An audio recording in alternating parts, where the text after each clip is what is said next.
Hello, hello from my sukkah here in Jerusalem. It's such a pleasure to interact with whoever it is that's going to show up today.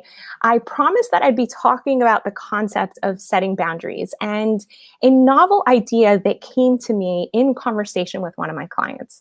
So, in a nutshell, I'm going to keep things as vague and unspecific to this client as possible, because I think we all deal with situations where we really struggle to clarify our needs, to say what we're okay doing, to say yes to things that we want to do, and to say no to things that we don't want to do, to ask for what we want and to refuse what we don't want.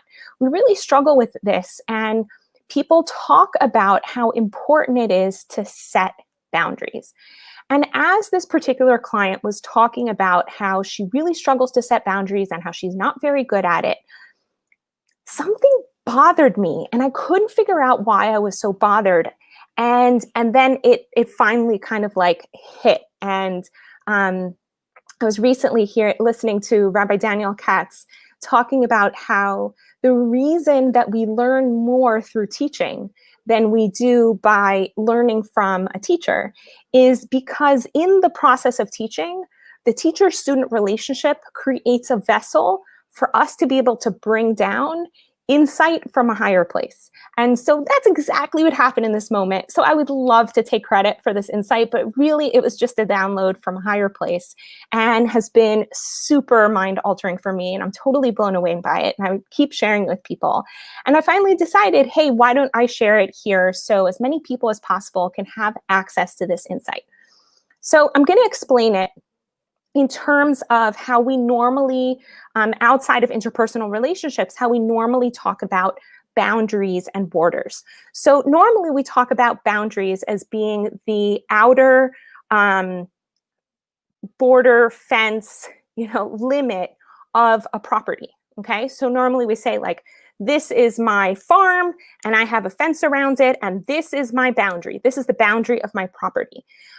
Even more so, we'll talk about it as the boundary of a country or the borders of a country. And usually to go from one country to another country, you need a passport or you need permission, which is also true on private property. You need permission from the owner of the property to be able to walk onto their property. You can't just barge your way in.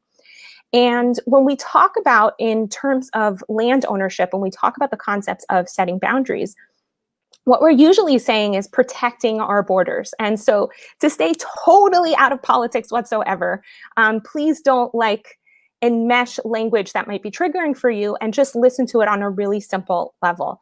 If you live in a country and let's say another country is shooting rockets into your country or sending the whole barrage of militants into your country, you need some sort of way to draw a line in the sand and say, this is where my country begins and ends, and this is where your country begins and ends. And we don't want you sending this garbage into our country. So we're going to put up a fence or a wall. We're going to have security at the entrance. And I might do this on my private property. There are farmers here in Israel who have security guards around their farms, so people don't just come in and steal their goats or their trees or burn things down. This is just what we do to protect our privacy and our property. And I'm sure you live in a home that has a door and has a lock on the door. And the reason that you do that is to protect your boundaries. And all of this makes perfect sense when you're talking about protecting yourself from outside attack. If everything is peaceful, and let's say, I don't know, I'm Belgium and you're Sweden, and I really hope Belgium and Sweden are next to each other. They probably aren't, right? What, Sweden is next to Finland or something? I don't know. So let's say I'm Finland and you're Sweden, and we're both totally peaceable and we have no interest. Dave's laughing at me now, which as I am too. And there's no interest one country to the other in attacking. So you could imagine that whatever border there is between the two countries might be incredibly weak. There might be minimal to zero military presence on that border.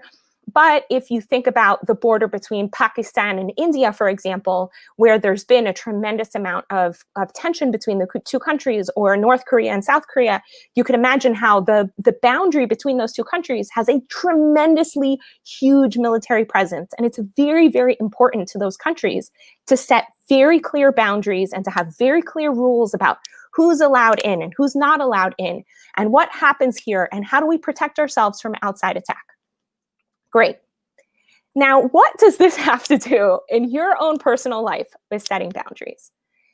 So what it has to do is that the presumption when you say that you need to set boundaries is that the people in your life are aiming to attack you. They're aiming to come into your borders and take things from you, hurt you, take advantage of you, bully you, whatever it is. And what actually happens most of the time is when people say they can't set boundaries, what they're saying, I'll give a perfect example of something that's happened in my life. This is no longer the case, but it used to be the case that people would say, hey, can I come to your house for a Shabbat meal? And even when I didn't want to say yes, I would say yes. Why would I say yes? And that's the question that I ask clients. Why do you say yes in that moment?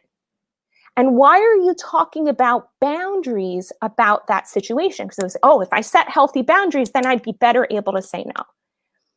And the challenge is that, if some 20-year-old college student who's visiting Israel wants to come to my house for a meal, they're not militant, they're not trying to steal anything from me, they're not trying to hurt me, they're not trying to take advantage of me.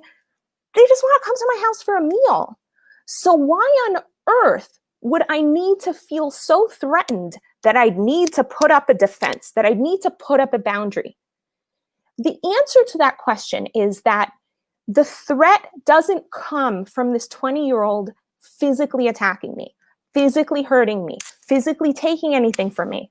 The threat comes from the potential that that 20-year-old might attack me with a force I consider to be so scary that I will do anything in my power not to experience it. What's that force? Disapproval. That's it. That 20-year-old might not like me. And I find that so threatening that I think that I have to make a Fort Knox in order to protect myself against it.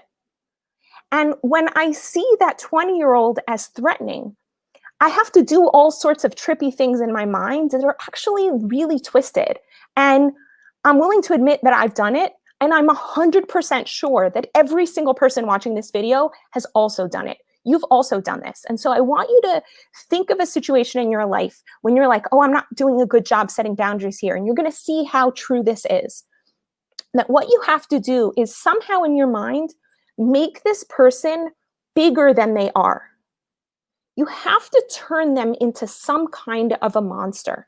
You have to somehow make them violent. Or one client of mine, pardon my French, one client of mine said she has to turn the other person into a bitch, right? Like that they're really like selfish, that they're out to get her, that they don't care about her, that they're just grubby for money and food and other possessions. And you kind of have to turn the other person into a monster. Simultaneously, you have to make yourself small. So now here you are, you're this little dude, and there they are, and they're this big dude. And of course you feel threatened.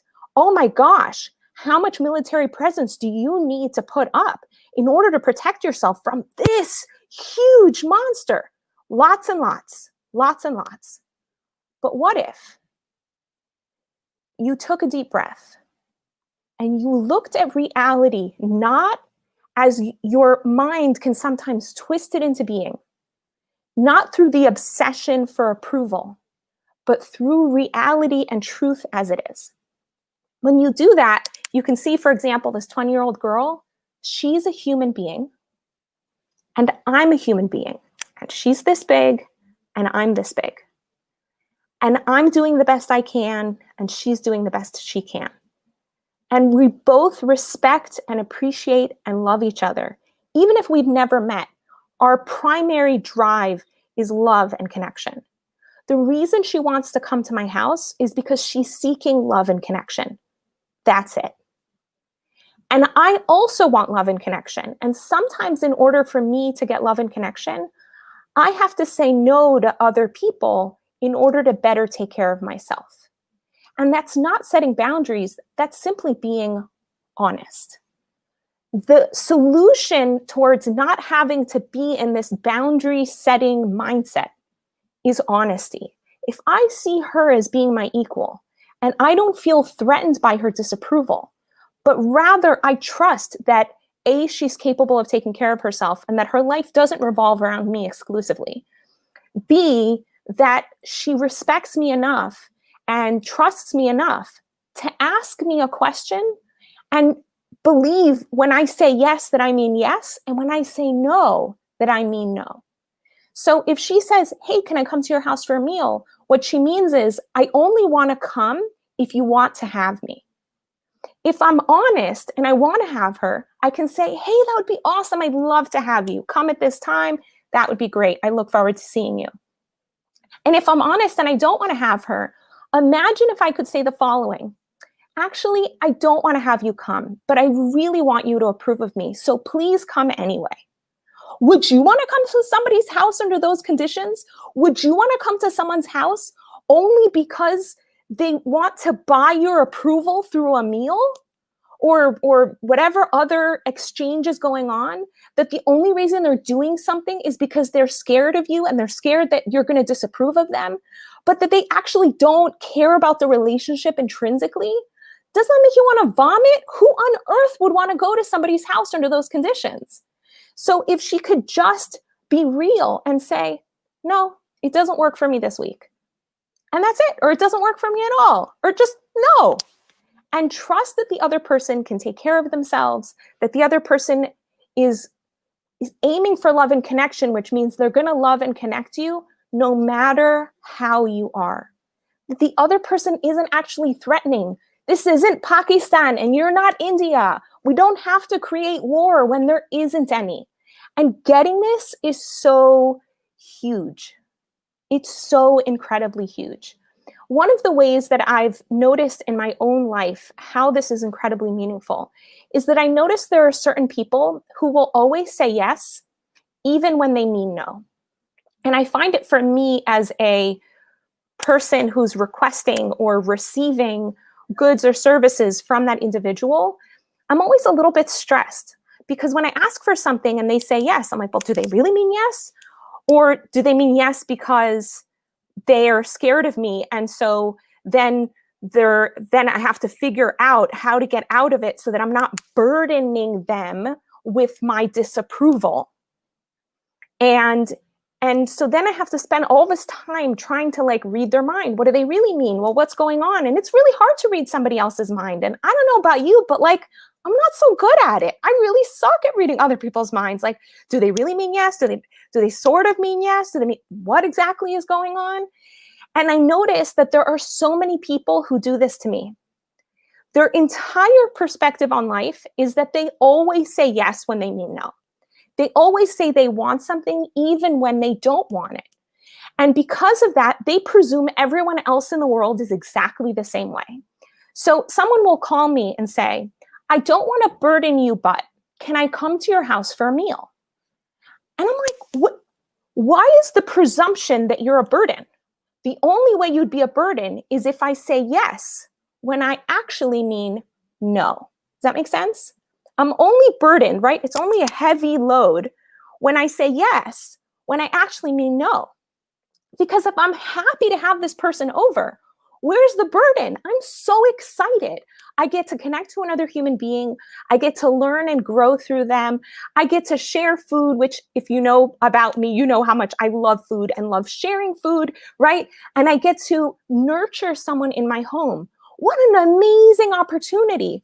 Unless it happens to be a day that I just really don't feel like it. And I'd rather spend time alone or with a smaller group of people or with just my family or with a book, whatever it is, right? But if I say yes, you know what I mean? It's really, really simple. Y-E-S. What that means is yes. It doesn't mean yes, but I mean no, and you're a burden, and it's so heavy, but I'm going to do it anyway because I don't want your disapproval, and your disapproval scares me so much that I'm going to take on this burden, and not just yours, but that of 10 other guests, and they're all loaded on my shoulders, and oh, these guests, they're such a burden. Oh, that's not the point. It's not the point.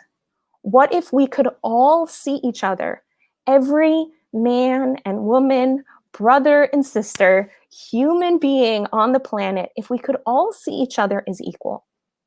We are all souls made in the image of God, beautiful creations, and we're all seeking the exact same thing. We're all seeking love and connection, meaning, purpose, understanding, learning, and growth. And if I make a request of you, please, please just be honest. Trust that I can handle whatever answer you give me. And if you make a request of me, trust that I will also be honest. And you can relax and just totally enjoy yourself. And you don't have to be trying to read my mind and playing some sort of trip game, trying to figure out, well, what does she really mean? Maybe what I really mean is the thing that's coming out of my mouth. Maybe if I'm honest, then I can keep one of the most important of the 10 commandments, which is don't lie.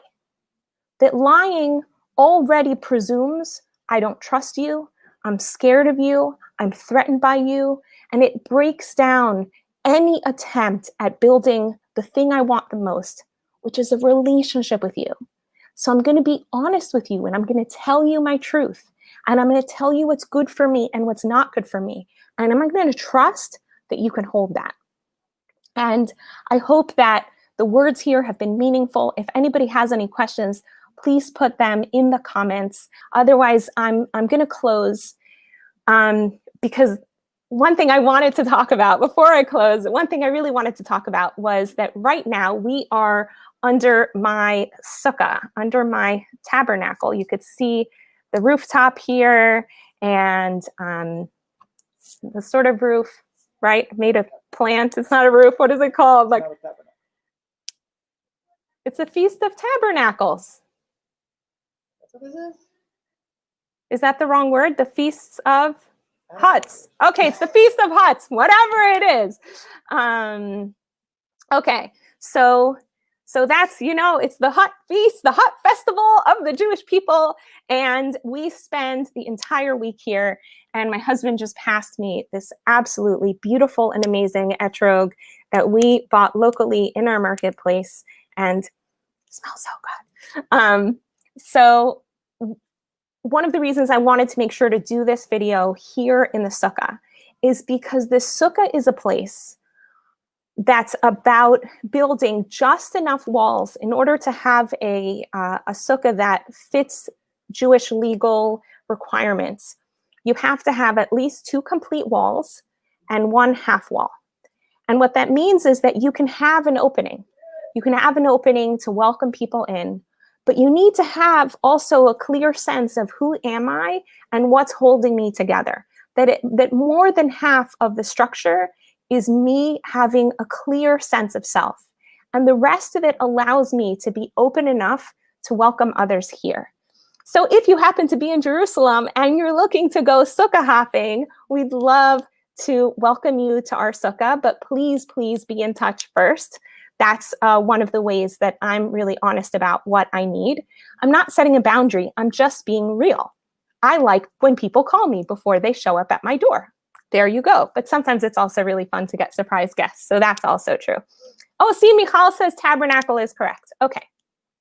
So I got a question. What if people can't hold it? What if people can't hold it?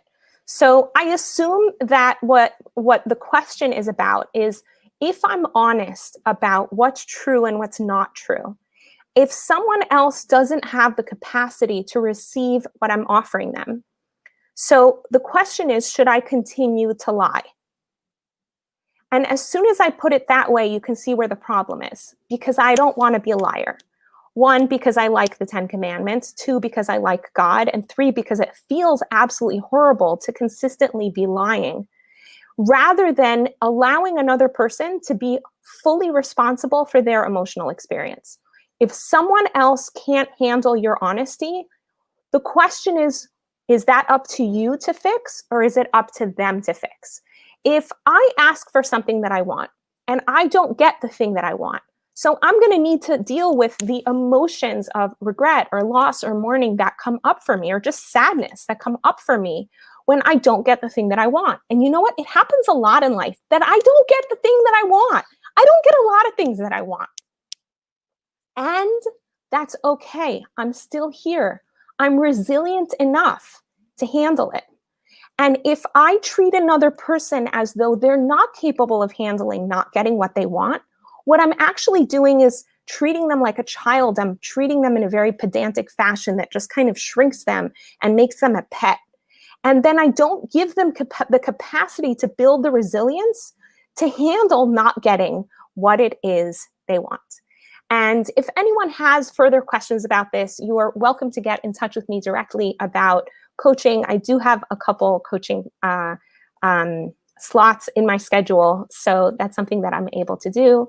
And in the meantime, I wish everyone here so many blessings. Those of you who celebrate the Jewish holidays, that you should just be enveloped in the holiness of the holiday of Sukkot and feel that God's presence is with you always. And for those of you who don't celebrate the Jewish holidays, that you should also be enveloped by God's presence and feel like the divine is with you always. Wishing you a very, very sweet day. Take care.